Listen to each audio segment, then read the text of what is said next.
এমন পদু দুলানো ডান্স দেখে আশা করি সবাই বুঝে গেছো উল্টো দিকে কার মুখ হতে পারে। দুদিন আগে একে নিয়ে একটা সিম্পল রোস্ট ভিডিও বানিয়েছিলাম, কিন্তু নিতে না পেলে কপিরাইট মেরে উড়িয়ে দিয়েছিল।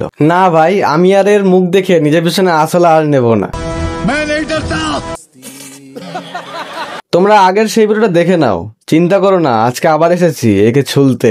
একটা করে ওড়না কিনে নিজের শরীরটাকে ঢাক। ওড়নাটা তোমার পিছনে না গুজে আর ওরম ভাবে ফেলে না দিয়ে নিজের শরীরটা ঢাকতে পারতে। সঠিক বলেছেন। পারবে না বলো? আর এখন বলবে আমি যে ড্রেসটা পরে রয়েছি সেই ড্রেসের সঙ্গে ওড়না নেওয়া যায় না। তো এখন আমি কি বলবো? ওরকম ড্রেস পরার দরকার নেই না ওরকম ভিডিও বানানোর দরকার নেই। দিদির মনে হয় আমার এই রিপ্লাইটা জায়গা মতন লেগেছিল। কথা আছে না, উচিত কথা বলতে গেলে ফুজিতে লেগে যায়, ওই জন্য নিতে পারিনি। দিদি ওড়নাটা দিয়ে শরীরটা এভাবে ঢেকেছো দেখেছো?